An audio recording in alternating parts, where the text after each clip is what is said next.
السلام علیکم ورحمۃ اللہ وبرکاتہ۔ دین کی حقیقت اور دین کا خلاصہ اللہ اور اللہ کے رسول کی اطاعت ہے۔ حضرت دامت برکاتہم نے بہت ہی قیمتی باتیں ارشاد فرمائی ہیں۔ آپ تمام حضرات پوری بات کو دھیان و توجہ کے ساتھ میں سنیں اور ان تمام باتوں پر عمل کرتے ہوئے نقل و حرکت کے ذریعے سے پوری امت تک پہنچائیں۔ لله نحمده ونستعينه ونستغفره ونؤمن به ونتوكل عليه ونعوذ بالله من شرور أنفسنا ومن سيئات أعمالنا من يهده الله فلا مضل له ومن يضلله فلا هادي له ونشهد أن لا إله إلا الله وحده لا شريك له ونشهد أن سيدنا ونبينا ومولانا محمدا عبده ورسوله صلى الله تعالى عليه وعلى آله وصحبه وبارك وسلم تسليما كثيرا كثيرا. أما بعد فأعوذ بالله من الشيطان الرجيم. بسم الله الرحمن الرحيم. وأطيعوا الله ورسوله ولا تنازعوا فتفشلوا وتذهب ريحكم واصبروا إن الله مع الصابرين. وقال الله سبحانه وتعالى وما أرسلنا من رسول إلا ليطاع بإذن الله. وقال عليه الصلاة والسلام المؤمنون هينون لينون كالجمل الآنف إن قيد انقاد وإن أنيخ على صخرة استناق أو كما قال عليه الصلاة والسلام. میرے محترم دوستو، بزرگوں، عزیزو، دین کی حقیقت اور دین کا خلاصہ وہ اللہ کے رسول کی اطاعت ہے۔ دین کی حقیقت اور دین کا خلاصہ وہ اللہ کے رسول کی اطاعت ہے۔ یہ ہدایت کی حقیقت ہے۔ ان تطیعوہ تہتدوا، اگر تو نبی کی اطاعت پر ہو تو ہدایت پر ہو، اگر نبی کی اطاعت پر ہو تو ہدایت پر ہو۔ چاہے اس اطاعت کے مقابلے میں تمہیں کتنی بہتری اور کتنے منافع اور کتنا ملک و مال اور کتنے بھی مسائل تمہارے سامنے ہوں، لیکن اگر نبی کی اطاعت پر ہو تو تم سے سارے وعدے ہیں، فتح کے، نصرت کے، برکت کے۔ اور اگر اطاعت پر نہیں ہو جو دو فتوحات اور نعمتیں اور برکتیں تمہیں دی گئی ہیں وہ سب تم سے منٹوں میں چھین لی جائیں گی، وہ سب نعمتیں تم سے منٹوں میں چھین لی جائیں گی۔ اس کے لیے کوئی لمبی مدت نہیں چاہیے، چند منٹ میں سارے میدان کا رخ بدل جاتا ہے۔ اللہ رب العزت مسلمانوں کے ہاتھوں سے فتح اور نصرت کو چھین کر فوراً غیروں کے ہاتھ میں دے دیتے ہیں اگر مسلمان اطاعت پر نہ رہے۔ اس لیے امت کی اجتماعیت اور فتوحات اور برکتیں وہ سب کی سب محض اطاعت پر ہیں، محض اطاعت پر ہیں۔ جتنی بھی اجتماعیت ہے وہ اطاعت پر ہے، اور جتنا بھی افتراق ہے وہ عصیان، نافرمانی اور اپنی رائے پر اڑنے کی وجہ سے ہے۔ عصیان اور نافرمانی اور اپنی رائے پر جمنا، اپنی رائے پر اڑنا، اس سے امت کے اندر افتراق پیدا ہوتا ہے، اس امت میں افتراق پیدا ہوتا ہے۔ اور افتراق یہ سب سے بڑا ذریعہ ہے اللہ کی غیبی نصرتوں کے رک جانے کا۔ افتراق سب سے بڑا ذریعہ ہے اللہ کی غیبی نصرتوں کے رک جانے کا، سب سے بڑا ذریعہ۔ اعمال کی کوتاہیاں اللہ رب العزت درگزر فرما دیں گے۔ اعمال کی کوتاہی سے غیبی نصرت نہ رکے گی اگر آپس میں اجتماعیت ہے۔ اعمال کی کوتاہیاں رکاوٹ نہ بنیں گی اللہ کی نصرت کے آنے میں اگر آپس میں اجتماعیت ہے. لیکن اگر آپس میں اجتماعیت نہیں ہے تو مقبول عبادات کے باوجود بھی اللہ کی مدد نہیں آئے گی.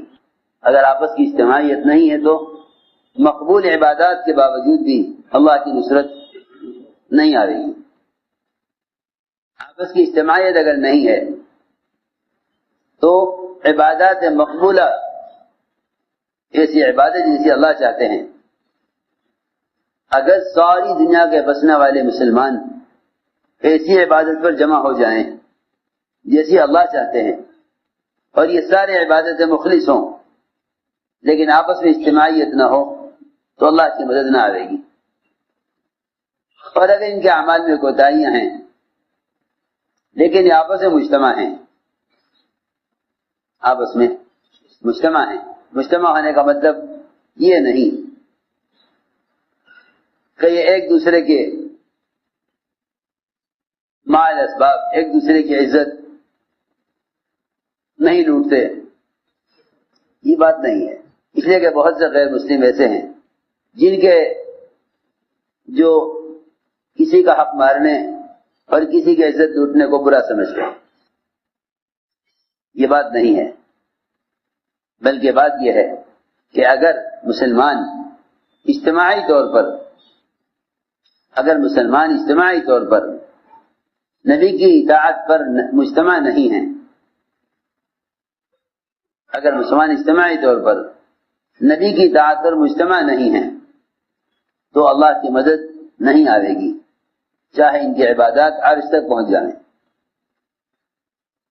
یہ عبادت عرش تک پہنچ جائیں، ان کی عبادات عرش تک پہنچ جائیں. اگر آپس میں اجتماعیت نہیں ہے تو اللہ کی مدد نہ آئے گی، اور اگر آپس میں اجتماعیت ہے تو باوجود اعمال کی کوتاہیوں کے اللہ کی مدد آ جائے گی. آپس کی اجتماعیت کے اثرات اور آپس کی اجتماعیت کی برکات اور آپس کے افتراق کی نحوست، ان دونوں کو سمجھنا چاہیے کہ آپس کی اجتماعیت کی کیا برکتیں ہیں، اجتماعیت کی کیا برکتیں ہیں اور اطاعت کی کیا برکتیں ہیں اور افتراق کی کیا نحوستیں ہیں. سنو غور سے،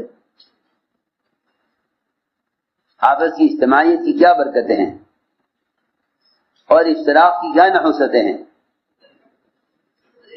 حضور اکرم صلی اللہ علیہ وسلم غزوہ تبوک میں تھے، تبوک کے سفر میں صحابہ کے پاس غلہ ختم ہو گیا، غلہ ختم، کھانے کے لیے کچھ نہیں. ایک صحابی نے جا کر پوچھا حضور اکرم صلی اللہ علیہ وسلم سے کہ یا رسول اللہ، میں چاہتا ہوں کہ اپنے ساتھیوں کے لیے اپنا اونٹ ذبح کروں کیونکہ صحابہ کو بھوک لگی ہے اور کھانے کے لیے کچھ نہیں ہے. آپ نے فرمایا ہاں ضرور ذبح کرو، یہ اچھا کام ہے. کھانے کھلانا، سلام پھیلانا جنت میں داخلے کا ذریعہ ہے.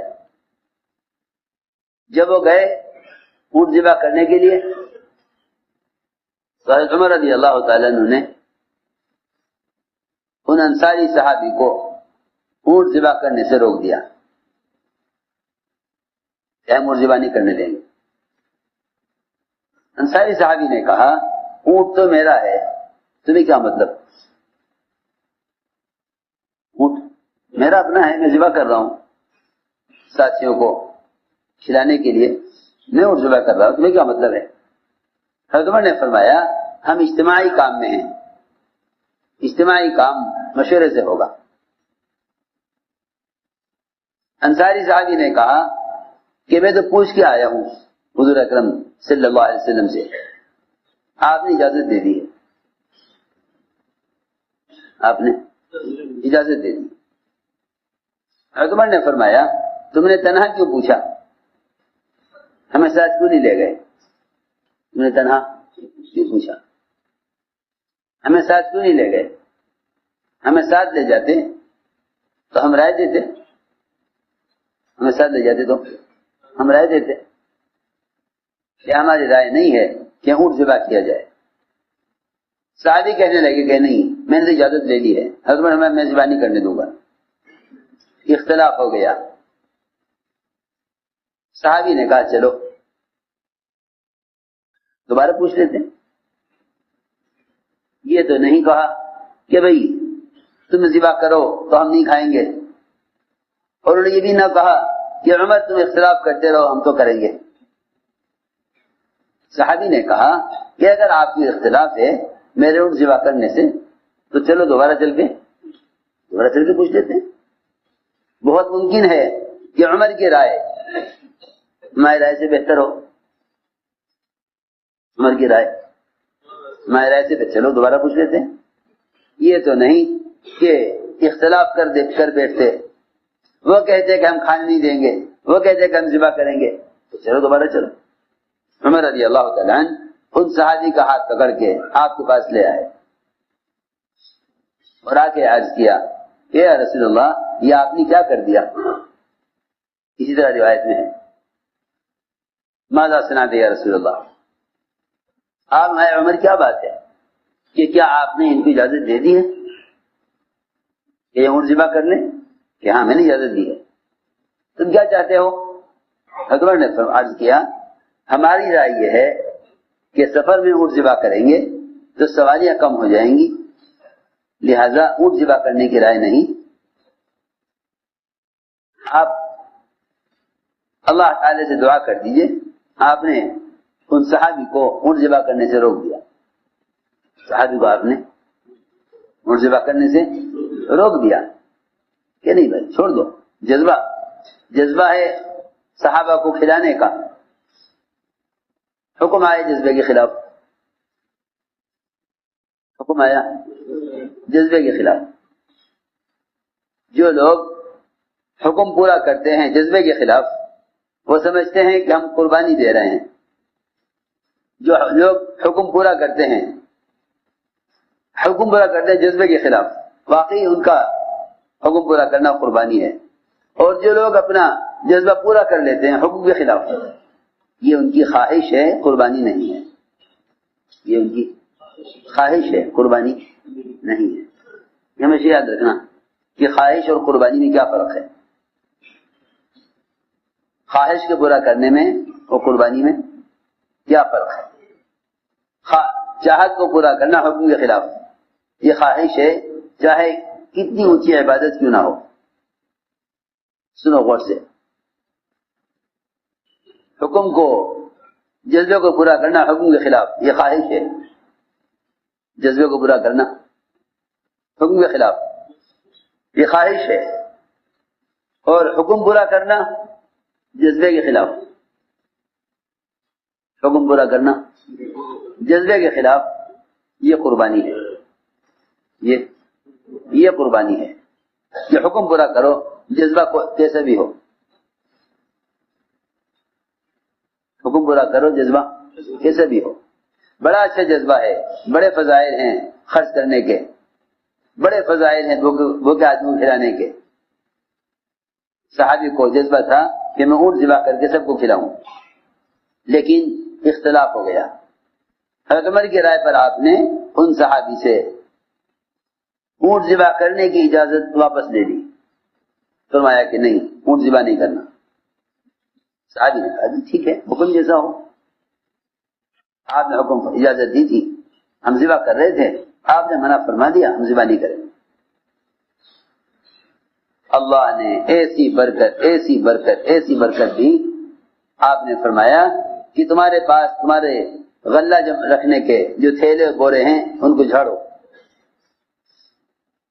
آپ دیکھتے ہیں بوری آٹے کی خالی ہو گئی، جھاڑتے ہیں تو اس میں سے کچھ ذرات جمع ہو جاتے ہیں، اس کی سلائی میں سے کچھ تھوڑا بہت دانہ غلہ نکل آتا ہے، تھوڑا سا غلہ۔ سارے بورے جتنے بھی تھے صحابہ کے ساتھ غزوہ تبوک لمبا سفر تھا، جتنے بھی سب کے پاس تھیلے بورے تھے انہیں جھاڑا گیا تو اس میں سے تھوڑا سا غلہ جمع ہو گیا.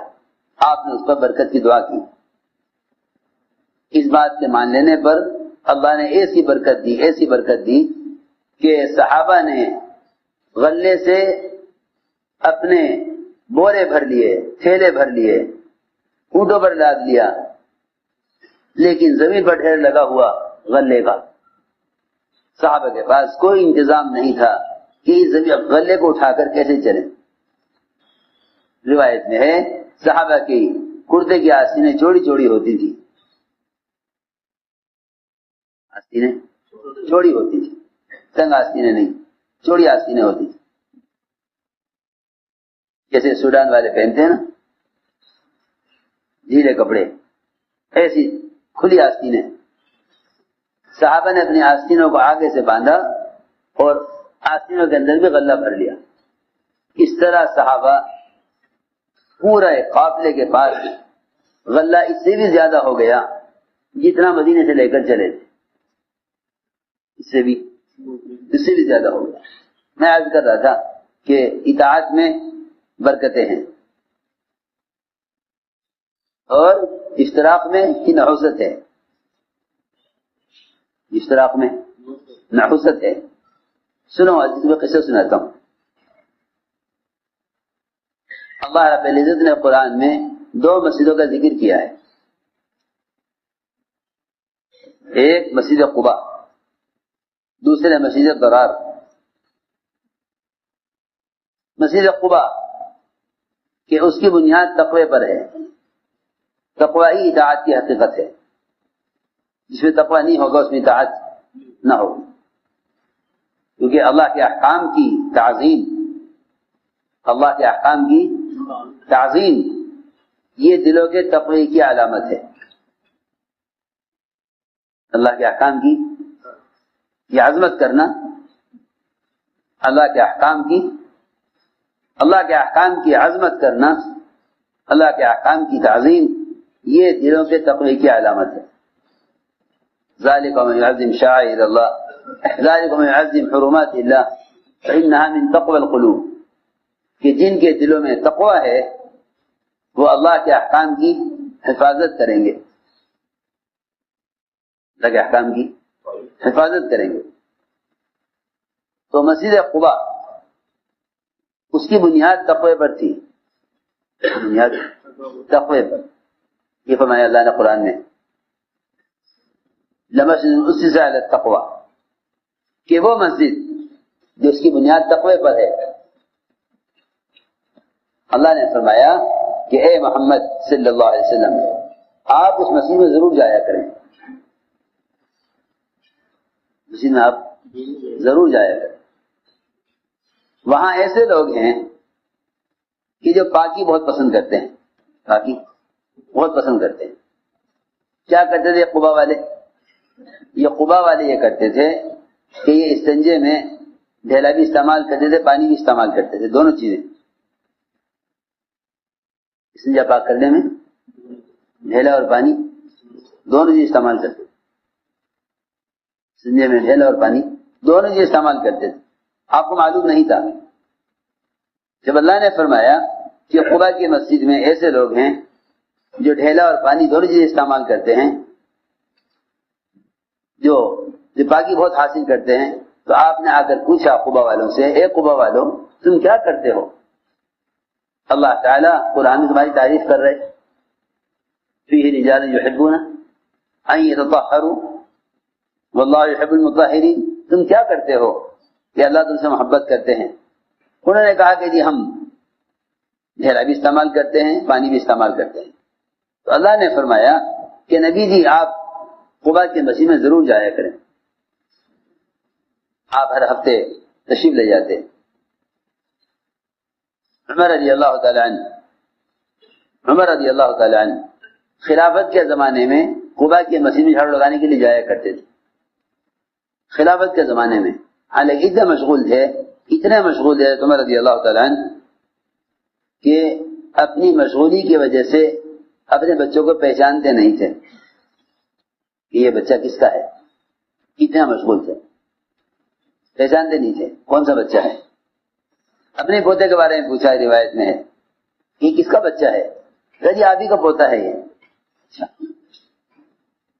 اچھا، اقامت اور تکبیر تحریمہ کے درمیان بھی عمر رضی اللہ تعالیٰ عنہ امور خلافت میں مشغول رہتے تھے، اتنا مشغول آدمی تھے، لیکن اس مشغولی کے باوجود قباء کی مسجد میں جاتے تھے خلافت کے زمانے میں، کیا کرنے کے لیے؟ جھاڑو لگانے کے لیے۔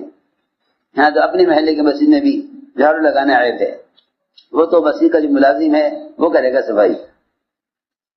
عمر رضی اللہ تعالیٰ عنہ قباء کی مسجد میں خلافت کے زمانے میں جھاڑو لگانے کے لیے جاتے تھے۔ حدیث میں آتا ہے کہ جو اپنے گھر سے وضو کر کے چلے اور قباء کی مسجد میں 2 رکعت نماز پڑھے، اس کو 1 عمرے کا ثواب ہے۔ میں عرض کر رہا تھا کہ یہ مسجد قباء کی یہ فضائل، اس کے مقابلے میں ایک مسجد، وہ بھی مسجد چند نوجوان الگ ہوئے مسجد نبوی سے، کیونکہ مرکزی مسجد نبوی ہے، چند نوجوان الگ ہو گئے، اور انہوں نے مسجد کے نام سے ایک جگہ بنائی،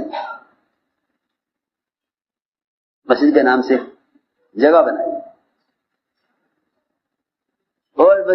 سے جگہ بنا کر یہ کہا کہ ہم تو ان سے الگ ہو کر ان کے مقابلے پر کام کریں گے، اور یہ بھی کہا ان اردنا الا الحسنى، کہ بھائی ہم بھی کام ہی چاہتے ہیں، ہم بھی اچھا ہی کام کر رہے ہیں، ان اردنا الا الحسنى، کہ ہم بھی بھلائی چاہتے ہیں، بھلا ہی چاہتے ہیں، برا نہیں چاہتے، لیکن ہم ان کے ساتھ کام نہیں کریں گے، ان سے الگ ہو کر الگ جگہ بنائیں گے۔ اس میں قرآن کا سچا قصہ سنا رہا ہوں۔ یہ کہہ کر انہوں نے ایک مسجد تعمیر کی، اس میں الگ جمع ہو گئے۔ یہ قرآن نے اسی طرح فرمایا تفریقا بین المؤمنین، کہ ایمان والوں کے درمیان تفریق پیدا کرنے کے لیے ایک چھوٹی سی مسجد الگ بنا دی۔ قرآن اسی طرح ہے تفریقا بین المؤمنین، کہ ایمان والوں کے درمیان تفریق پیدا کرنے کے لیے الگ مسجد بنائی۔ حضور اکرم صلی اللہ علیہ وسلم کو معلوم ہوا کہ چند لوگوں نے ایمان والوں کے درمیان تفریق پیدا کرنے کے لیے اپنی مسجد الگ بنا لی ہے، حالانکہ مسجد کے بنانے کے بڑے فضائل۔ حدیث میں آتا ہے کہ مسجدیں آسمان والوں کے لیے اس طرح چمکتی ہیں جس طرح زمین والوں کے لیے آسمان کے ستارے چمکتے ہیں، اور حدیث میں فرمایا کہ جو اللہ کے لیے مسجد بنائے گا اللہ تعالیٰ اس کے لیے جنت میں گھر بنائیں گے۔ تم شاید سو رہے، بات نہیں سن رہے۔ بنا مسجدا للہ بنا اللہ لہ بیتا فی الجنہ، جو اللہ کے لیے مسجد بنائے گا اللہ اس کے لیے جنت میں گھر بنائیں گے۔ یہ فضیلت حضور اکرم صلی اللہ علیہ وسلم نے فرمایا چند نوجوانوں سے کہ تم جاؤ لکڑیاں اکٹھی کرو اور اس مسجد کو آگ لگا دو،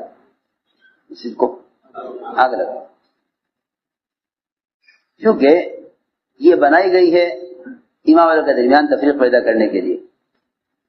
حالانکہ وہ کہیں گے کہ ہمارا تو اچھا ارادہ ہے، ان اردنا الا الحسنى، لیکن کیونکہ یہ الگ ہو کر مسجد بنا رہے ہیں، لہذا اگر مسجد کے نام سے بھی تفریق پیدا ہو تو اس مسجد کو بھی جلا دینا چاہیے۔ سنو، آپ نے یہ فرمایا، چنانچہ آپ کا حکم، صحابہ گئے لکڑیاں اکٹھی کی اور آگ لگا دی۔ جو لوگ وہاں مجتمع تھے سب بھاگے، وہاں سے بھاگے، جگہ خالی ہو گئی،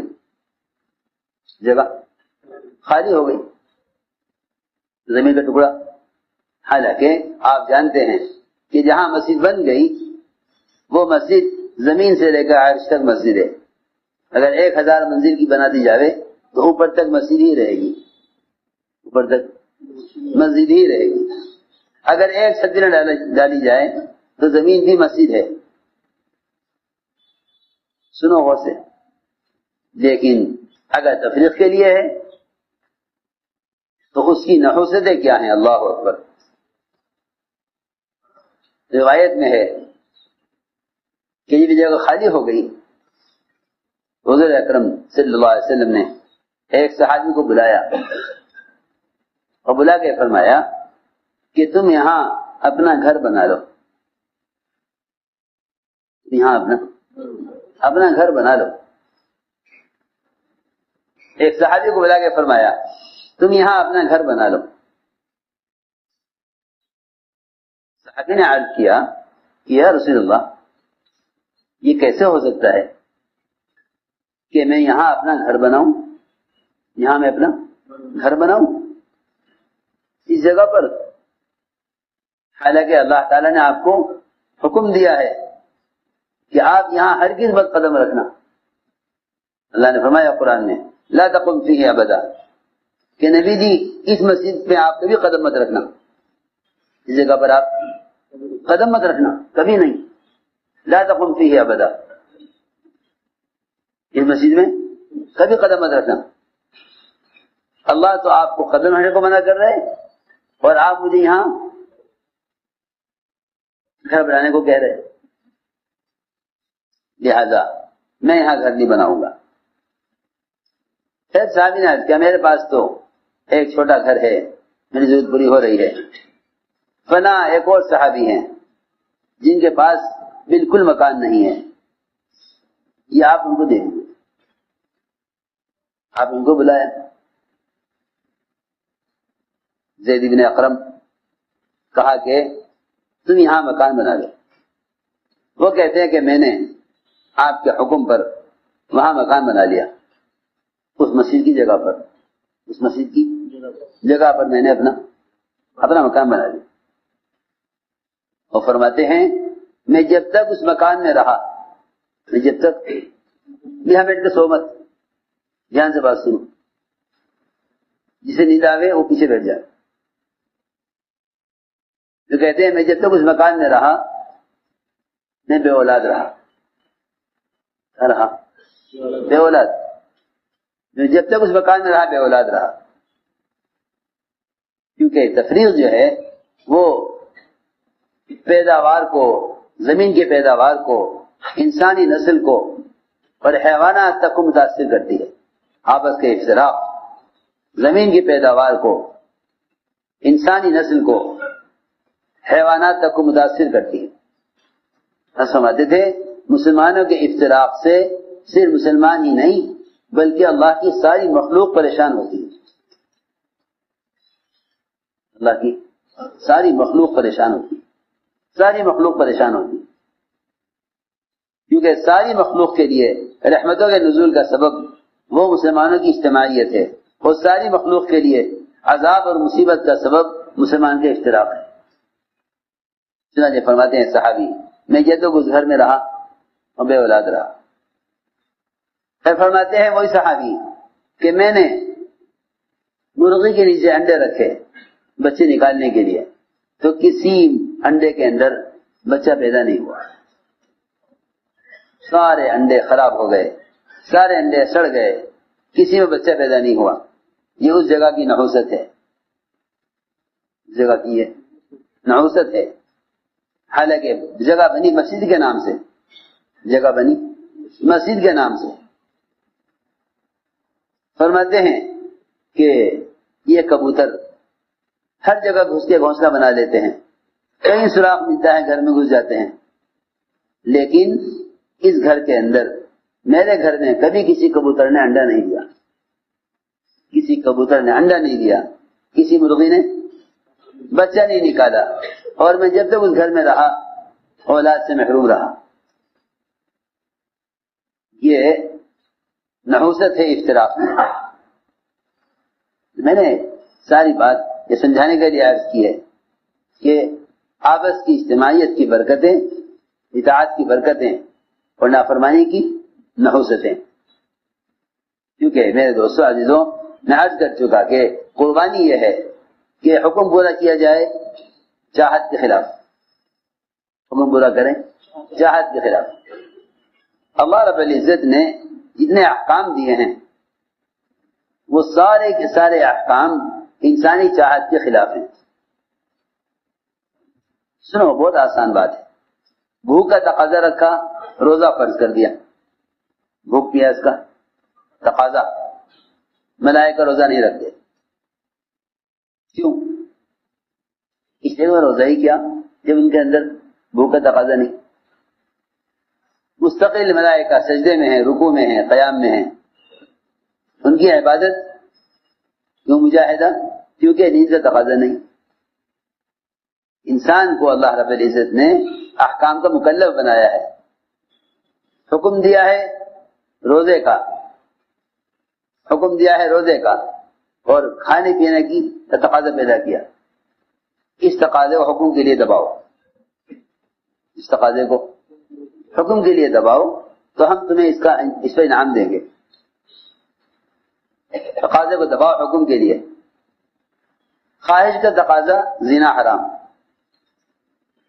خواہش کا تقاضا زنا حرام، نیند کا تقاضا نماز فرض، بھوک کا تقاضا روزہ فرض، مال کی ضرورت، مال کا تقاضا، مال کی محبت زکات، زکات فرض۔ آپ سارے فرائض اٹھا کے دیکھیں، سارے فرائض انسان کی چاہت اور فطرت اور ضرورت کے خلاف ہوں گے۔ یہ اللہ رب العزت حکم دے کر اطاعت کا امتحان لیتے ہیں، حکم دے کر اطاعت کا امتحان لیتے ہیں کہ ہمارے حکم کو کیسے پورا کرتا ہے اپنی چاہت کے خلاف۔ تو یہ بات یاد رکھنا کہ احکام آئیں گے تین قسم کے، احکام آئیں گے تین قسم کے۔ ایک تو احکام آئیں گے حیثیت کے خلاف،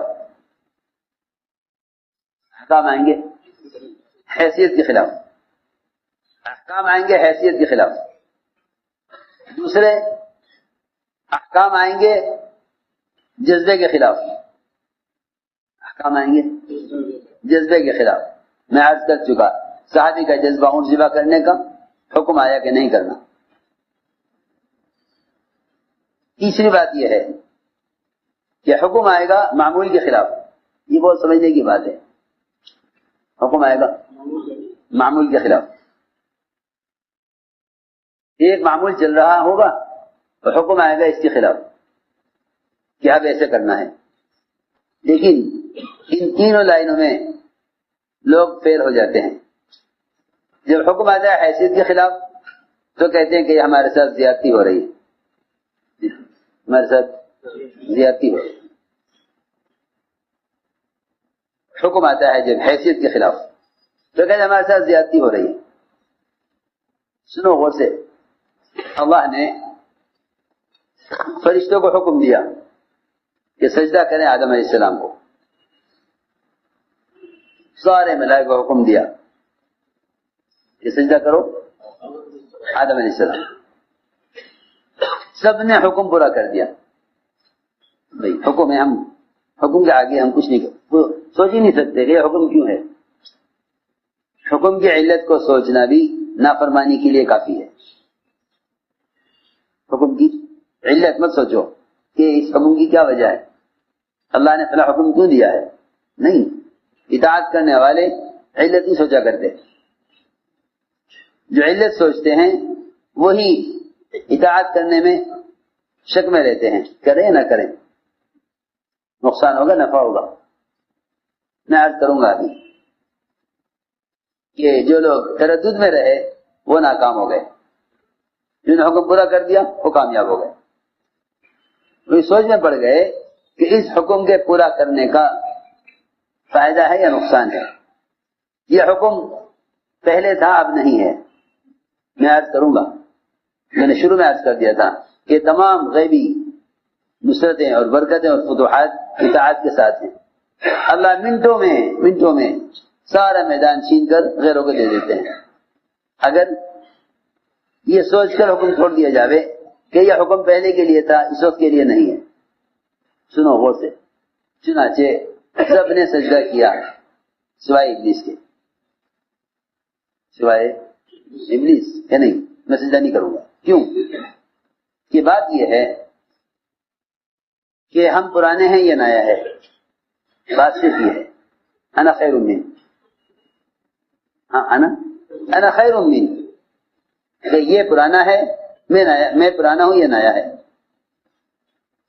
میں اعلیٰ ہوں، یہ ادنا ہے. آگ کی صفت اوپر کی طرف جانا ہے، مٹی کی صفت نیچے کی طرف آنا ہے. میں روشن ہوں، یہ تاریک ہے. مٹی سیاہ ہے اور میں روشن ہوں. لہذا ہمارا ان کا ایسا مقابلہ بھی نہیں، برابر کے بھی نہیں کہ چلو حکم پورا کر دیا جاوے. یہ ہمارے ساتھ زیادتی ہے.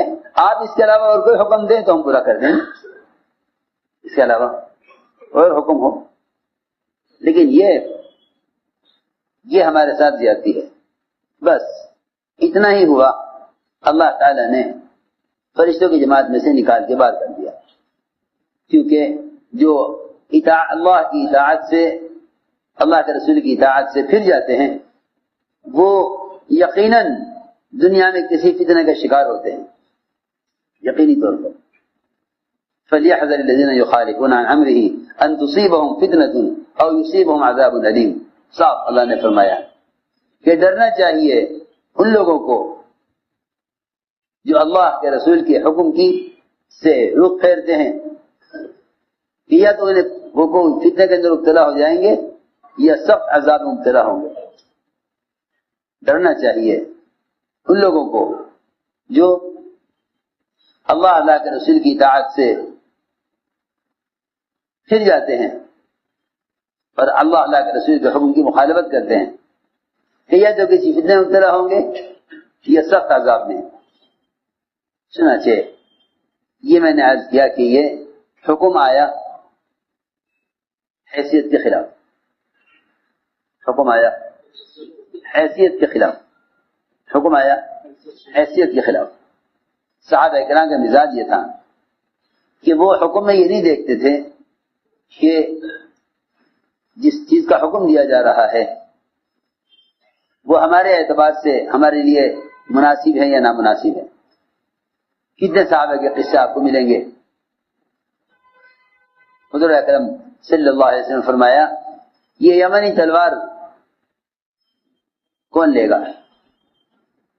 زبیر نے کہا مجھے دیجیے، پرانے ہیں، بڑے ہیں، رشتے دار بھی ہیں آپ کے، پھوپھی کے لڑکے بھی ہیں. مایا کہ نہیں، ہاں یہ تلوار کون لے گا؟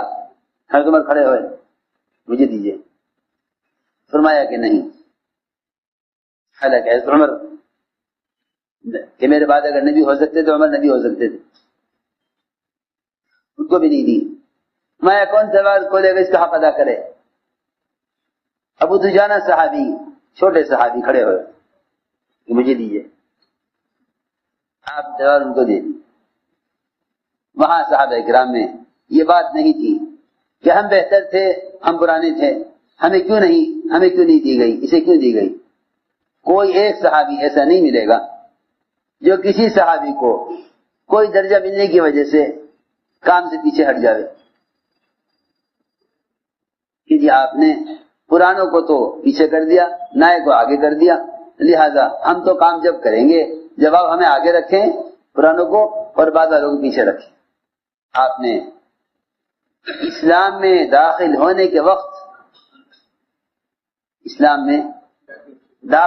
وقت بھی بعض صحابہ سے یہ عہد لیا ہے کہ میرے بعد دوسروں کو تم سے آگے بڑھایا جائے گا تو تم کام سے پیچھے نہیں ہٹو گے. یہ آپ نے بیعت لی ہے صحابہ سے. واسع بن اسقا رضی اللہ تعالیٰ عنہ سے اسلام میں داخل ہونے کے وقت اس شرط پر بیعت کیا. آپ نے اس شرط پر بیعت کیا ان کو جب وہ اسلام میں داخل ہو رہے تھے، کفر سے اسلام میں آ رہے تھے. یہ نہیں فرمایا میرے بعد نماز نہیں چھوڑو گے، زکات دینا نہیں چھوڑو گے، روزہ رکھنا نہیں چھوڑو گے. یہ نہیں فرمایا. یہ فرمایا کہ میرے بعد دوسروں کو تم سے آگے بڑھایا جائے گا تو تم کام سے پیچھے نہیں ہٹو گے. یہ کہ تمہیں ہر حال میں سننا اور ماننا ہوگا، تنگی ہو فراخی ہو، دل چاہے یا نہ چاہے، ہر حال میں اطاعت کرنی ہوگی. کہاں ہم اس کے لیے تیار ہوں.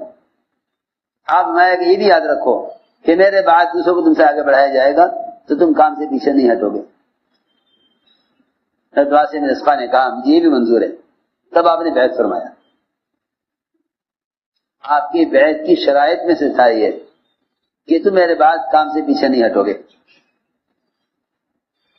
تو میں عرض کر رہا تھا کہ احکام آتے ہیں حیثیت کے خلاف،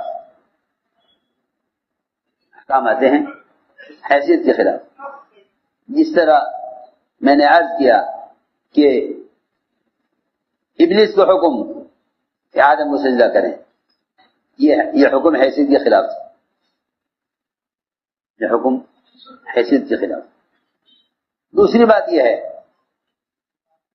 کہ پہلا تو امتحان ہے فرشتوں کا، دوسرا امتحان ہے انبیاء علیہ السلام کا. امتحان ہے انبیاء علیہ السلام کا کہ تم حکم پورا کرو جذبے کے خلاف. نبی کا جذبہ اولاد کا ہے. انبیاء علیہ السلام اللہ سے اولاد چاہتے ہیں اس دین کی حفاظت کے لیے، اس امانت کی حفاظت کے لیے جو امانت اللہ کی طرف سے لے کر آئے ہیں، جو امانت اللہ کی طرف سے لے کر آئے ہیں اس کی حفاظت. انی خفت الموالی من ورائی وکانت امرأتی عاقرا فہب لی من لدنک ولیا، کہ مجھے اپنی اولاد میں ایسا بیٹا چاہیے جو میرے بعد اس امانت کی حفاظت کرے. اللہ تعالی نے زکریا علیہ السلام کو 130 سال کی عمر میں بیٹا دیا. بیوی کی عمر 90 سال، ان کی اپنی عمر 120 سال. 120 سال کی عمر. وَحَنَ الْعَظْمُ مِنِّي وَاشْتَعَلَ الرَّأْسُ شَيْبًا، سر سفید ہو چکا، ہڈیاں کھل چکی، لیکن تجھے اولاد کے دینے میں یہ سب کی ضرورت ہے، کیونکہ لوگوں کی امیدیں وہاں تک ہوتی ہیں جہاں تک اسباب ہوتے ہیں. اور سمجھتے تھے دعا کی قوت اسباب کی انتہا سے دعا کی قوت کی ابتدا ہوتی ہے. جہاں جہاں اسباب کی انتہا ہو جاتی ہے وہاں امید کی بھی انتہا ہو جاتی ہے. ہمارا مزاج یہ ہے جہاں اسباب ختم وہاں امید بھی ختم، جہاں تک اسباب ہے وہاں تک امید ہے. فرماتے ایسے لوگ اللہ کی ذات عالی سے ظاہر کے خلاف فائدہ نہیں اٹھا سکتے، کیونکہ وہ یوں کہیں گے کہ اللہ نے کرنے کے لیے اسباب بنائے ہیں، جہاں تک اسباب ہیں وہاں تک امید ہے، جہاں اسباب نہیں وہاں نہ امید ہے. حالانکہ اللہ سے امید کی ابتدا اسباب کی انتہا سے شروع ہوتی ہے. اللہ سے امید کی ابتدا ہوتی ہے جہاں اسباب کی انتہا ہوتی ہے. میں عرض کر رہا تھا کہ نبی اولاد چاہتے ہیں اس امانت کی حفاظت کے لیے جو اللہ نے دی ہے. ابراہیم علیہ السلام تو اللہ نے بیٹا دیا. جب اس قابل ہو گیا کہ امید ہو چلی کہ ہاں یہ کچھ کام کر لے گا، تو اللہ نے فرمایا کہ اس کو ذبح کرو. اچھا ٹھیک ہے، یہ حکم ہے، حکم ہے جذبے کے خلاف کہ کریں گے. یہ تو نہیں کہ آخر احکام اور بھی تو ہیں، احکام اور بھی تو ہیں. اس بات کا حکم دیجئے نا جس کا آپ نے ہمیں مکلف کیا ہے. جس کا ہمیں مکلف نہیں کیا اس کا حکم کیوں دے رہے؟ اللہ نے فرمایا کہ ہمارا حکم ہے ذبح کرو، کہ ہم کریں گے. تم حکم پورا کرو، تم حکم پورا کرو. حکم پورا کرنے والے ضائع نہیں ہوتے. ابراہیم علیہ السلام نے حکم پورا کر دیا. اللہ نے چھری کو چلنے نہ دیا کہ ہمارا حکم پورا ہونا ضائع ہونے کے لیے نہیں ہے. ہمارا حکم پورا ہونا ہمارا حکم کا پورا ہونا تو وہ کامیابی کے لیے ہے، ضائع ہونے کے لیے نہیں ہے۔ ابراہیم علیہ السلام نے حکم پر چھری چلائی، بچہ ذبح نہ ہوا، لیکن ساری دنیا کے بچے ابراہیم علیہ السلام کو مل گئے۔ پوری دنیا میں جو بچہ بالغ ہونے سے پہلے مر جاتا ہے، چاہے وہ کسی کا بھی ہو، کسی گھر میں پیدا ہو، سارے یہودیوں کے، نصارہ کے، مشرکین کے، کفار کے، سب کے بچے، مسلمانوں کے سب کے بچے ابراہیم علیہ السلام کے پاس ہیں۔ لوگ کتنے بچے چاہیے؟ تم نے ہمارے لیے ایک قربان کیا، وہ بھی قربان نہ ہوا، ہم نے ساری دنیا کے بچے تمہیں دے دیے۔ آپ نے دیکھا نا معراج میں، سفر معراج میں، ایک بڑے درخت کے، بڑے سائے دار درخت کے نیچے بہت سارے بچوں کو لیے بیٹھے ابراہیم علیہ السلام۔ یہ کیا ہے کہ یہ ساری دنیا کے وہ بچے ہیں جو بالغ ہونے سے پہلے مر گئے، سب کے سب کس کے پاس ہیں؟ ابراہیم علیہ السلام کے پاس۔ ساری دنیا کے بچے ہم نے تمہیں دے دیے، تم نے ایک بچہ ہمارے لیے قربان کیا۔ میں عرض کر رہا تھا کہ حکم ہے جذبے کے خلاف، انبیاء علیہ السلام کو حکم دیا جاتا ہے جذبے کے خلاف۔ حدیبیہ میں جذبہ عمرہ کرنے کا، جذبہ عمرہ کرنے کا جذبہ، عمرہ کریں گے۔ عمرہ عبادت ہے، اور ایسی عبادت ہے جو بیت اللہ کے سوا کہیں نہیں ہو سکتی۔ آپ زکوٰۃ کا، جہاد کا، نماز کا، روزے کا عمل دنیا میں کہیں بھی کر لیں، لیکن عمرہ ایسی عبادت ہے، طواف ایسا عمل ہے جو بیت اللہ کے علاوہ کہیں نہیں ہو سکتا۔ صحابہ آئے تھے اسی مقصد کے لیے کہ ہم عمرہ کریں گے، لڑنے کا ارادہ نہیں تھا۔ حکم آیا واپس جاؤ، اس کا حکم اللہ کا حکم، واپس جاؤ۔ مشرکین کا مطالبہ عمرہ نہیں کرنے دیں گے، اللہ نے حکم دیا، یہ نہیں فرمایا مقابلہ کرو، میں جاؤ واپس۔ ہم کیسے واپس جائیں؟ ہمیں تو عمرہ کرنا ہے۔ حضرت عمر نے فرمایا ہم حق پر ہیں، اللہ کی مدد حق ہے۔ حضرت بکر نے فرمایا کہ عمر اللہ کے رسول کا حکم ہے، واپس چلو۔ حضرت عمر نے دوسرے سے کہا کہ بھائی کیوں ہم واپس جائیں؟ عمرہ عبادت ہے، اللہ کا حکم ہے، عبادت ہے، اور یہ تو اللہ کا گھر ہے، مشرکین بھی حج کرتے ہیں، عمرہ کرتے ہیں، ہم بھی کریں گے، کیا بات کہ نہیں، ہم تمہیں عمرہ نہیں کرنے دیں گے۔ عمر رضی اللہ تعالیٰ ایک کے پاس جانے، ہر ایک سے کہیں نہیں، جب ہم عمرے کے لیے آئے، عمرہ عبادت ہے، یہ اللہ کا گھر ہے، اسی کا ذاتی کرتے ہیں نہیں، کیوں نہ ہم عمرہ کریں؟ جس کے پاس حضرت عمر جائیں وہ یہی کہے کہ عمر ٹھیک ہے، عمرہ عبادت ہے، لیکن اللہ کا حکم یہ ہے کہ واپس جاؤ۔ ہمیں تو اللہ کے رسول کی اطاعت کرنی ہے، چاہے جذبہ کتنا بھی اچھا ہو۔ اس لیے کہ دیکھو بات یاد رکھنا، جس چیز سے اللہ نے روکا ہے، جس چیز سے اللہ نے روکا ہے اس میں اطاعت کرنا چھوٹا امتحان ہے، اور جس چیز کا اللہ نے حکم دیا ہے، جس چیز کا اللہ نے حکم دیا ہے، اگر جذبہ اس کے خلاف آ جاوے، اگر حکم اس کے خلاف آ جاوے تو یہ کہیں یہ اطاعت کا یہ اطاعت کا بڑا امتحان ہے۔ وہ توجہ سے بات سننی پڑے گی۔ شراب نہ پیو، اطاعت ہے، نہیں پیو، حرام ہے۔ زنا مت کرو، کہ نہیں کریں گے، حرام ہے، لیکن ایک کام ثواب ہے، ایک کام ثواب کا کام ہے، ہم کرنے جا رہے تھے، حکم آیا مت کرو، حکم آیا مت کرو۔ ہم دیکھنا چاہتے ہیں کہ جو تمہارا اچھا جذبہ ہے تم اس کو بھی حکم میں قربان کرتے یا نہیں کرتے۔ تمہارا اچھا جذبہ ہے۔ صحابہ کہتے تھے کہ عمر بس اللہ کے رسول کا حکم واپسی کا ہے، واپس چل۔ عمر رضی اللہ فرماتے ہیں کہ میں اپنی رائے پر اڑ گیا کہ عمرہ کرنا چاہیے، عمر جری آدمی تھے، جری آدمی تھے۔ مکہ میں صرف اپنے اسلام کو چھپایا۔ حضرت عمر رضی اللہ عنہ نے اعلان کر دیا آ کے مشرکین میں کہ جو اپنی اولاد کو یتیم بنانا چاہے، جو اپنی بیویوں کو بیوہ بنانا چاہے، وہ آ جائے میرے مقابلے پر، میں نے اسلام قبول کیا ہے۔ جری آدمی تھے، اسلام کو قوت حضرت عمر سے ملی ہے، کہنے لگے کہ نہیں عمرہ کریں گے۔ پھر آپ پر وحی آنے لگی، آپ پر وحی دیکھ کے آثار دیکھ کر حضرت عمر اپنی رائے دینے سے اتنا ڈرے، یہ نہیں سوچا کہ وحی آ رہی ہے میری چاہت کے مطابق آ رہی ہوگی کیونکہ میری رائے عمرہ کرنے کی ہے، بلکہ یوں ڈر گئے کہ اب تو میرے خلاف آیتیں نازل ہو رہی ہوں گی، کیونکہ میں اپنی رائے پر اڑ گیا تھا، یہ جو وحی آ رہی ہے میرے خلاف آ رہی ہے۔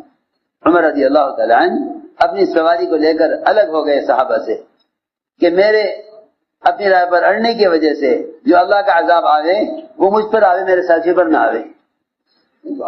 اسے صحابہ تھے، عمرہ کرنے کی رائے سے بھی اتنا ڈر رہے تھے، عمرہ کرنے کی رائے دینے سے بھی اتنا ڈر رہے تھے کہ اپنی سواری کو لے کر صحابہ سے الگ ہو گئے کہ جو عذاب نہ ماننے کی وجہ سے میرے اوپر آوے وہ میرے ساتھیوں پر نہ آوے۔ حضرت فرماتے ہیں میں نے پوری زندگی اعمال کیے، صدقات کیے، اے اللہ میرا اسی کا گناہ معاف کر دے، میں عمرہ کرنے پر کیوں اڑا ہوا تھا۔ بہت غور کرنے کی بات ہے جو میں عرض کر رہا آدمی کو اس کی اتنی رائے بعض مرتبہ اکیلا کر دیتی ہے۔ سنو، حضرت نے فرمایا کہ میں نے ساری زندگی اعمال صدقات کیے، اے اللہ میرا اسی کا گناہ معاف کر دے۔ یہ سب قصے بتانے کے لیے ہیں کہ اطاعت کسے کہتے ہیں۔ اللہ نے فرمایا انا فتحنا لک فتحا مبینا۔ لوگ کہتے ہیں کہ مکہ مکرمہ پر حملہ اور فتح مکہ یہ فتح ہے، کہ نہیں، فتح مکہ تو حدیبیہ ہے، فتح مکہ تو حدیبیہ ہے جو بظاہر تو دب کر صلح کرنا ہے لیکن حکم پورا کرنے پر فتح کی خوشخبری ہے۔ لوگ کہتے ہیں مکہ پر حملہ ہونا وہ فتح مکہ ہے، کہ نہیں، مکہ پر حملہ کرنا فتح مکہ نہیں ہے، بلکہ مشرکین کے ساری شرائط مان کر حکم پورا کرنے کے لیے عمرہ چھوڑ کر واپس ہو جانا وہ فتح مکہ ہے۔ تو مکہ تو اسی فتح ہو گیا تھا جس دن آپ کا حکم پورا کر دیا، چلو اللہ کے رسول کا حکم ہے، چلو واپس، کیونکہ حکم کا پورا کرنا کامیابی ہے، جزیہ کا پورا کرنا کامیابی نہیں ہے۔ لوگ بیچارے خوش ہوتے ہیں کہ ہم نے اپنی چاہت پوری کر دی، اپنی چاہت پوری کر دی، ہم کامیاب ہو گئے۔ نہیں، چاہت کا پورا ہونا کامیابی نہیں ہے، چاہت کے خلاف حکم کا پورا ہونا کامیابی ہے۔ سنو، یہ فرمایا کہ فتح مکہ وہ فتح مکہ نہیں ہے، حدیبیہ فتح مکہ ہے، حدیبیہ وہ فتح مکہ ہے، کھلی فتح اللہ نے دی، کہیں پر اپنے اچھے جذبے کو حکم پہ قربان کرنے پر۔ تو میں نے مثال دی ہے کہ حکم آئے گا جذبے کے خلاف، حکم آئے گا جذبے کے خلاف۔ ایک صحابی اپنے والد سے انتہائی محبت کرنے والے، تمام صحابہ میں آپ نے تلاش چھانٹا ان صحابی کو، اپنے باپ سے سب سے زیادہ محبت کرتے تھے۔ تو میں یہاں آؤ، ایک حکم ہے پورا کرو گے؟ کہ جی حکم کو فوراً فرمائیے، جاؤ اپنے باپ کا سر کاٹ کے لاؤ۔ روایت میں ہے صحابی فوراً دوڑے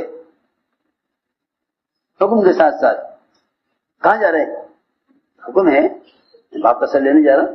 نہیں، یہ پوچھا کہ باپ نے کیا کیا ہے، اس نے کیا غلطی کی ہے، آپ کا حکم پورا کر دیں گے ہم، اسے انکار نہیں ہے، مگر ہم صرف وجہ معلوم کرنا چاہتے ہیں، کیا وجہ ہوگی میرے باپ کا کیوں قدر کرنا چاہ رہے ہیں؟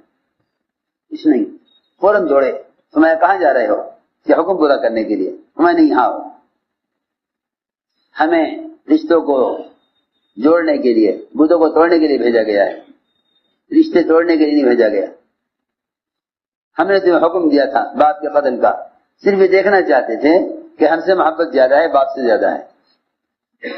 حکم جذبے کے خلاف۔ حکم ہی ہے جذبے کے خلاف. اچھا جذبہ ہے عبادت کا. ایک عورت تھی مجزومہ جس کو جزام کی بیماری. جزام ہوتا ہے کوڑ کا مرض ہوتا ہے نا, ہاتھ پیر چڑھتے ہیں اس میں زخم ہو جاتے ہیں, ہاتھوں پیروں میں زخم ہو جاتے ہیں, کوڑ کا مرض کہلاتا ہے. عورت بیچاری وہ اس مرض میں مبتلا, اور ایسا شوق طواف کرنے کا کہ زمین پر گھسڑ گھسڑ کر طواف کرتی تھی. کیا اس کے اندر شوق اور جذبہ ہوگا طواف, کیا اس کے اندر شوق اور جذبہ طواف کا ہوگا. حضرت عمر نے فرمایا اس عورت سے, اے اللہ کی بندی طواف چھوڑ, اپنے گھر بیٹھ جا, لوگوں کو اذیت نہ دے. اس عورت نے طواف چھوڑ دیا, گھر بیٹھ گئی. طواف چھوڑ کر گھر میں بیٹھ گئی, طواف چھوڑ دیا. حضرت عمر کی شہادت ہو گئی. اس سے کہا گیا کہ اس عورت سے کہ جس نے تجھے طواف سے روکا تھا وہ چلے گئے دنیا سے, اب جا طواف کر, تجھے کوئی روکنے والا نہیں ہے. اس عورت نے کہا ایسا نہیں ہو سکتا کہ میں امیر کی اطاعت کروں اس کی حیات میں اور نافرمانی کروں اس کے مرنے کے بعد, میں طواف نہیں کروں گی. مجھے امیر نے طواف سے روک دیا جی, مجھے امیر نے طواف کرنے سے روک دیا ہے, میں طواف نہیں کروں گی.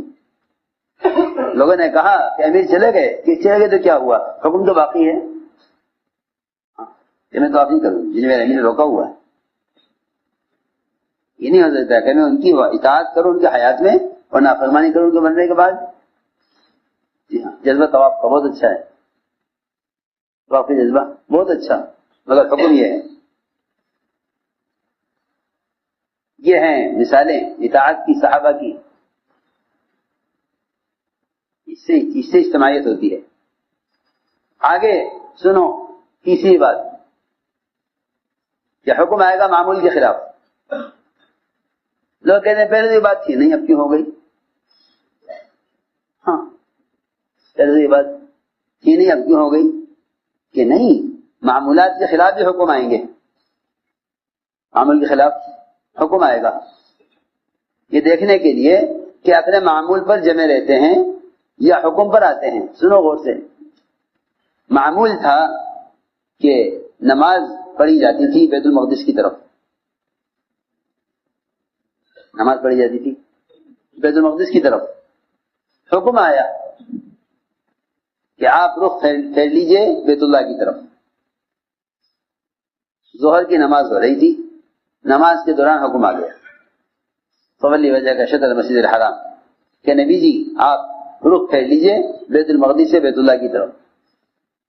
حضور اکرم صلی اللہ علیہ وسلم نے نماز پڑھاتے پڑھاتے ہی اپنا رخ بیت المقدس سے بیت اللہ کی طرف پھیر دیا. کیوں کیا آپ نے, اللہ نے ایسا؟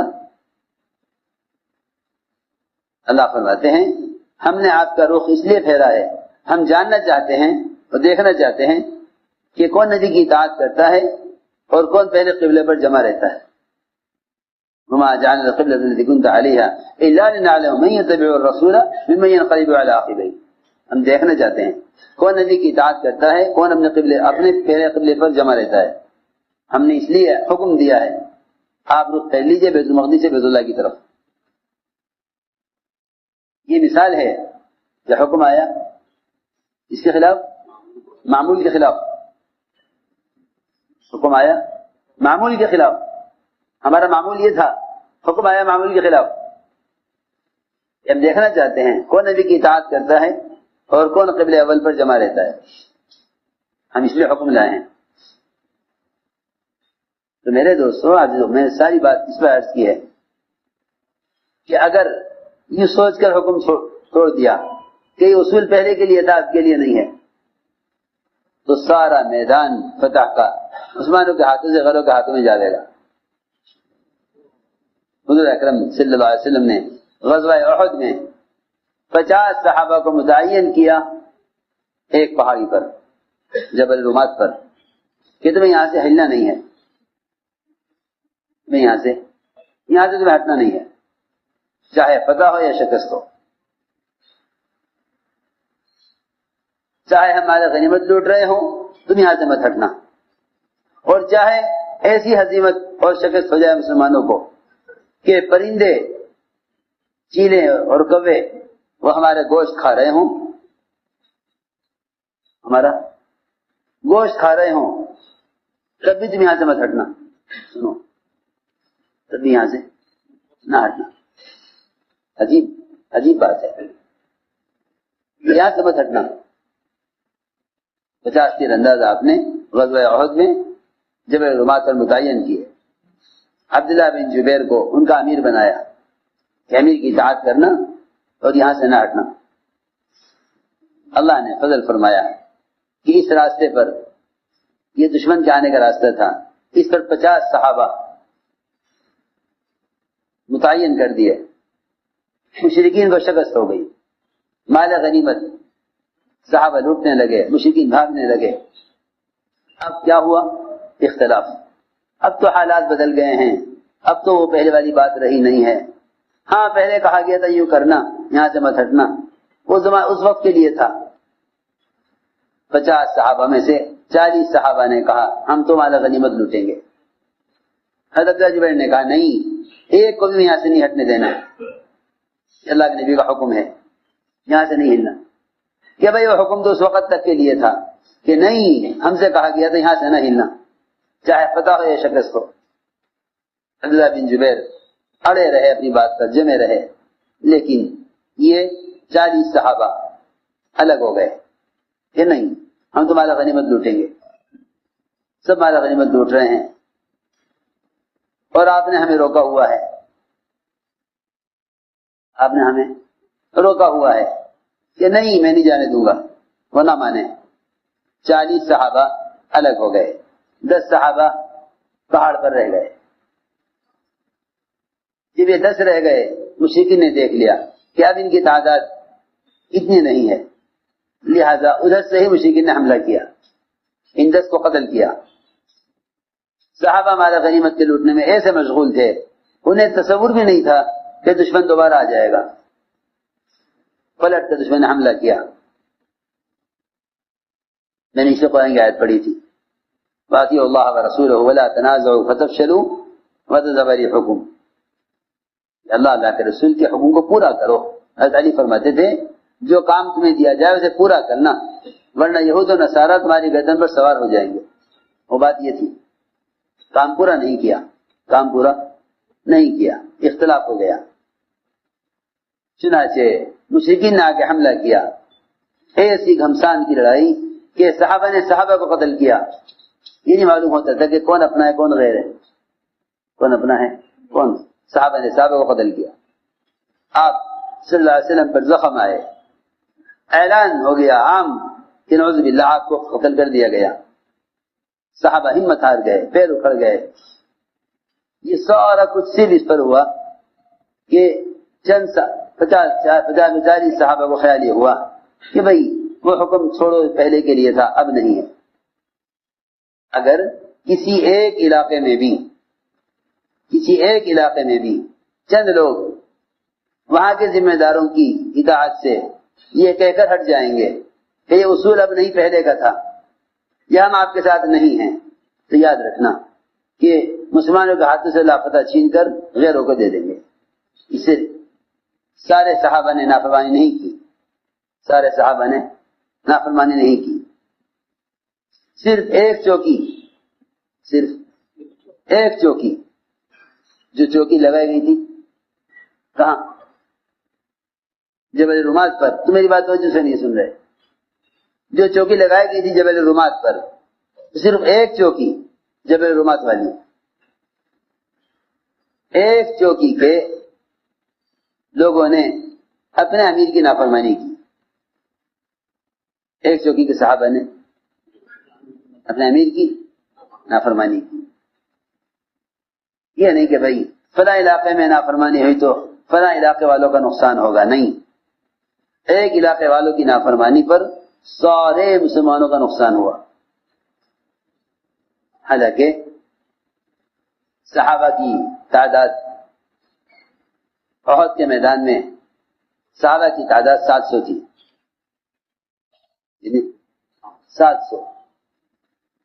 700 میں سے صرف 40 صحابہ، 700 میں سے صرف 40، 700 میں سے 40 صحابہ انہوں نے نبی رائے پر عمل کیا۔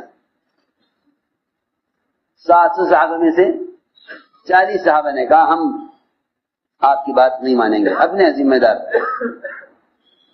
اللہ نے ان 40 صحابہ کی نافرمانی پر پورے احد کے پورے میدان کو مشرکین کے ہاتھ میں دے دی۔ 70 صحابہ شہید ہوئے، 70 صحابہ شہید ہوئے احد کے دن۔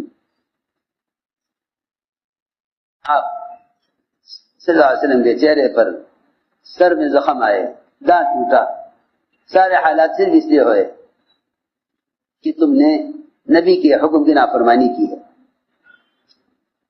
آپ نے فرمایا تھا ہمیں شکست ہو یا فتح ہو، اگر پرندے ہمارے گوشت کھا رہے ہوں تب بھی تم یہاں سے مت ہٹنا، یہ فرمایا روایت میں نے عرض کیا کہ اگر اطاعت نہیں ہے تو بنا بنایا میدان مسلمانوں کے ہاتھوں سے نکلے گا اور غیروں کے ہاتھ میں جاوے گا۔ اس لیے کہتے ہیں کہ اپنی رائے پر نہ اڑو، جو حکم دیا گیا ہے اس کو پورا کرو، اپنی رائے پر اڑنا نہیں چاہیے، جو حکم ہے اس کو، جو حکم ہے پورا کرو، حالات کیسے بھی ہوں، حالات کیسے بھی یوں مت کہو کہ بھئی یہ تو اس وقت کا اصول تھا جب میدان معلوم نہیں کس کے ہاتھ میں جائے گا، جب میدان اپنے ہاتھ میں آ گیا تو اب یہاں کہیں گے واسطے بیٹھے ہوئے ہو، ختم ہو گیا کام ختم ہو گیا، چلو کام ختم ہو گیا، اب چلو سب مالا غنیمت لوٹ رہے ہیں، ہمارے امیر صاحب اجازت ہی نہیں دے رہے ہمیں کہ ہم بھی کچھ نیچے اتر کر مالا غنیمت لوٹیں۔ دھیان سے سننا بات، جو اپنی رائے پر اڑے گا وہ اجتماعیت سے الگ ہو جائے گا، یہ رائے پر اڑے گا اجتماعیت سے الگ ہو جائے گا، اپنی رائے پر اڑنے والا اجتماعیت سے الگ ہو جائے گا، کیونکہ اس کی اپنی رائے دل میں باقی رہے گی تو اس کی قوت اور اس کی صلاحیت اجتماعی کام میں شریک نہیں ہوگی۔ حضور اکرم صلی اللہ علیہ وسلم نے میدان احد سے پہلے مشورہ کیا، غزوہ احد سے پہلے، کہ بھئی مشرکین کا مقابلہ کیسے کرنا چاہیے، آیا مدینے میں رہ کر کریں یا باہر نکل کے کریں، مشورہ کیا، سب سے رائے دی، بڑے صحابہ کبار صحابہ کی رائے تھی کہ نہیں مدینے سے باہر نکل کے مقابلہ کریں، مدینے میں رہ کر نہیں، بزدلی کی بات ہے کہ مدینے میں رہ کر مقابلہ کریں، باہر نکلنا چاہیے۔ آپ نے منافقین کے سردار عبداللہ بن ابی بن سلول سے بھی مشورہ کیا کہ آپ اس کی کیا رائے ہے؟ منافقین کے سردار نے کہا کہ جب بھی کوئی ایسا حادثہ پیش آیا مدینے میں رہ کر ہی کامیابی ہوئی ہے، لہذا ہم مدینے میں رہ کر ہی مقابلہ کریں گے۔ سنو غور سے رائے، کہ رائے کا اختلاف تو ہوا کرتا ہے، کسی کی رائے یہ ہے، کسی کی رائے یہ ہے، بعض صحابہ کی رائے بھی تھی کہ مدینے میں رہ کے حملہ کریں، مقابلہ کریں، لیکن حضور اکرم صلی اللہ علیہ وسلم اندر گھر میں داخل ہوئے اور آپ وہاں سے نکلے تو آپ سفر کی تیاری کر کے نکلے۔ جب آپ نے ارادہ نکلنے کا کر لیا تو سارے اختلافات ختم ہو گئے، رائے تو جب تک ہوتی جب تک فیصلہ نہ ہو، جب ایک بات کا فیصلہ ہو گیا تو سب رائے ختم، کیونکہ جو فیصلے کے بعد بھی رائے پر قائم رہے گا وہ تنہا رہے گا۔ سنو غور سے، جب آپ نکلے مدینے سے باہر تو عبداللہ بن ابی بن سلول منافقین کا سردار، اس نے 300 آدمی روک لیے اپنے ساتھ کہ بھائی ہم تو آپ کے ساتھ نہیں جائیں گے، ہم آپ کے ساتھ نہیں جائیں گے، ہم آپ کے ساتھ نہیں جائیں گے۔ کیوں؟ اس لیے کہ ہماری رائے پر عمل نہیں ہوا، ہماری رائے پر عمل نہیں ہوا، ہم آپ کے ساتھ نہیں جائیں گے، ہماری رائے پر عمل نہیں ہوا، آپ ہماری بات مانیں گے تو ہم آپ کے ساتھ لڑیں گے، آپ کے ساتھ رہیں گے، اگر آپ ہماری بات نہیں مانیں گے تو ہم آپ سے الگ ہو جائیں گے. سنو غور سے, رائے کا اصرار. عبداللہ بن ابی بن سلول منافقین کا سردار وہ الگ ہو گیا, اور 1000 صحابہ میں سے 300 آدمی اس کے ساتھ الگ ہو گئے کہ یہ میری جماعت ہے, اور ہماری رائے نہیں تھی باہر نکلنے کی, ہماری رائے کے خلاف کیوں ہوا ہے, لہذا ہم آپ کے ساتھ نہیں دیں گے. رائے تو ہوا کرتی ہے خلاف, رائے کے خلاف تو ہوا کرتا ہے, لیکن جب فیصلہ ہو جائے تو ساری رائے ختم ہو جانی چاہیے. اگر فیصلے کے بعد رائے دل میں باقی رہے گی تو اجتماعیت باقی نہیں رہے گی. ایک ہی کام ہو سکتا ہے, یا پھر رائے پر اڑے رہو یا اپنی رائے کو ختم کر دو. اب رائے پر اڑو گے تو اجتماعیت باقی نہ رہے گی, رائے کو ختم کر دو گے تو اجتماعیت باقی رہے گی. 300 آدمی 1000 میں سے الگ ہو گئے, آپ کے ساتھ صحابہ 700 رہ گئے.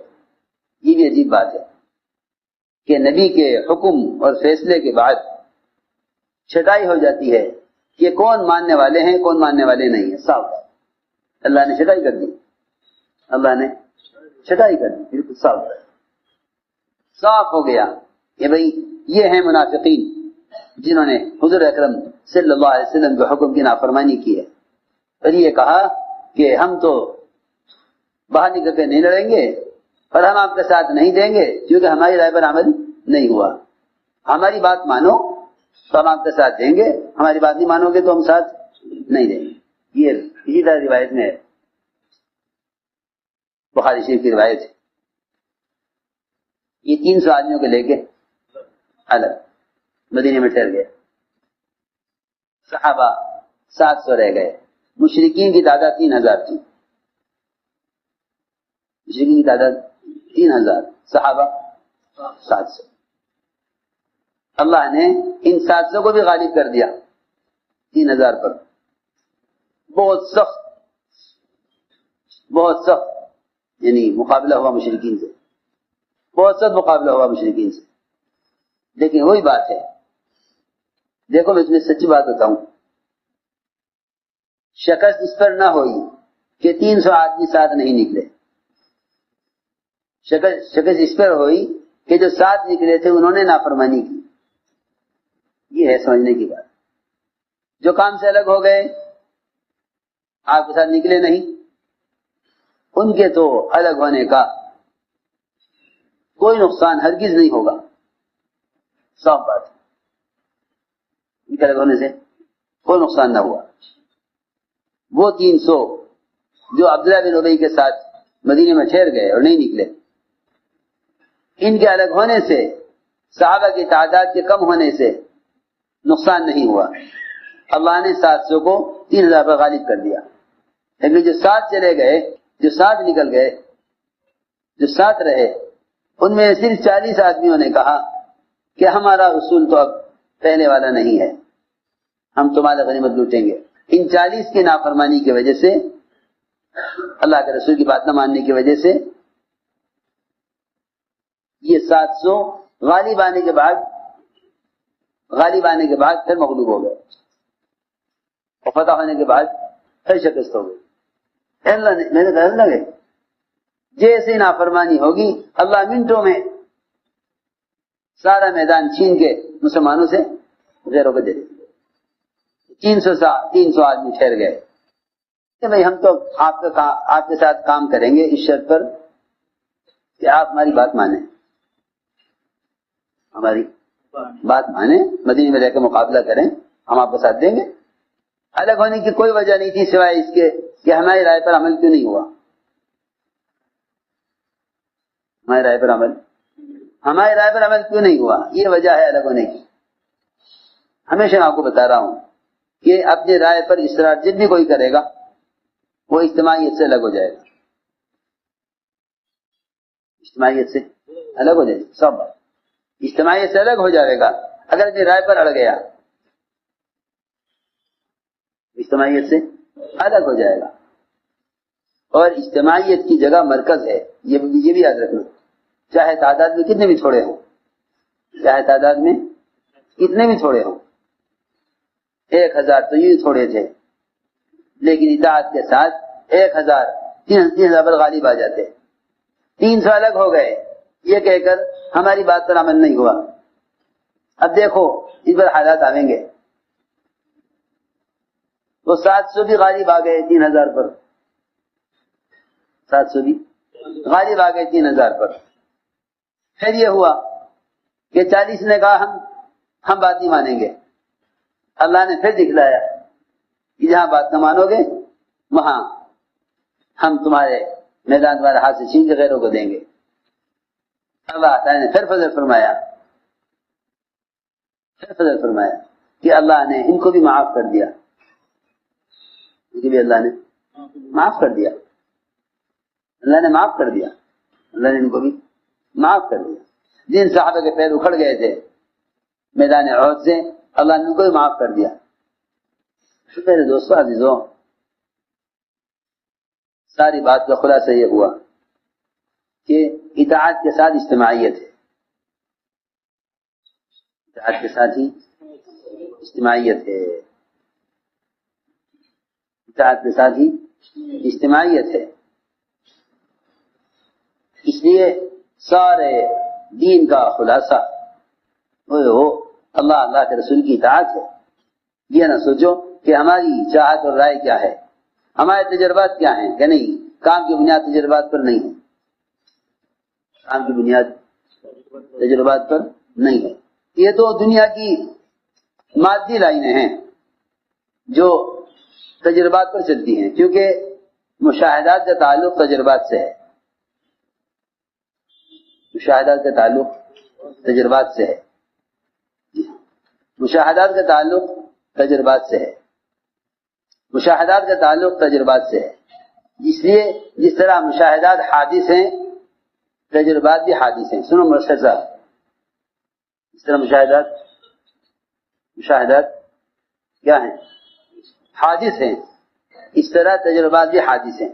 پھر میں عرض کرتا ہوں, جس طرح مشاہدات حادث ہیں یعنی ختم ہونے والے ہیں, مشاہدات ختم ہونے والے ہیں. جتنے بھی زمین آسمان کے درمیان مشاہدات ہیں سب ختم ہونے والے ہیں. چاند ہے اب نہیں ہے, چاند اب گرہن ہو گیا ہے, آج سورج میں روشنی نہیں ہے. یہ سب مشاہدات ہیں, سب ختم ہونے والے ہیں.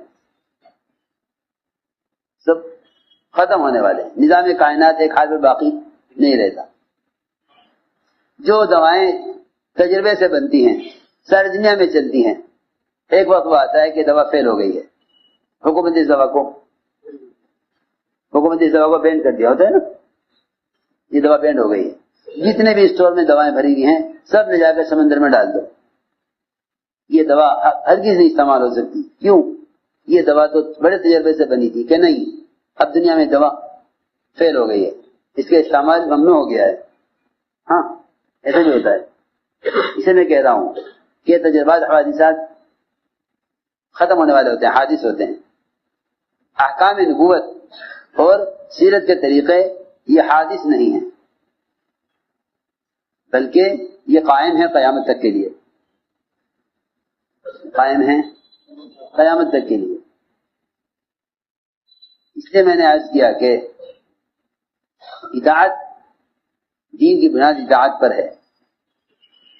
دین کی بنیاد اطاعت پر ہے, چاہت پر نہیں ہے. اطاعت پر ہے, چاہت پر نہیں ہے. دین کی بنیاد اطاعت پر ہے, چاہت پر. ہم یہ چاہتے ہیں نہیں, چاہت پر نہیں بلکہ اطاعت پر. اسے میں نے عرض کیا کہ اس کام سیرت پر ہے, تجربات پر نہیں ہے. جتنی بھی لڑائی ہے نا لوگوں میں آپس میں اختلافات اپنے تجربات کی وجہ سے ہیں. میں نے خوب اندازہ کر لیا, سارے جھگڑے سارے اختلافات تجربات کی وجہ سے. ہمارا تجربہ یہ ہے, ہمارا تجربہ یہ ہے, ہمارا تجربہ یہ ہے. یہ دعوت اللہ کا کام مخلوق کے تجربات پر نہیں ہے. ورنہ عبداللہ بن ابی بن سلول منافقین کا سردار, اسے جنگوں کا بڑا تجربہ تھا. یہ روایت میں ہے, میں ابھی طرف سے نہیں کہہ رہا, روایت اسی طرح ہے. اس کو جنگوں کا تجربہ تھا. جی ہاں, اس سے رائے لی گئی. میری کیا رائے ہے؟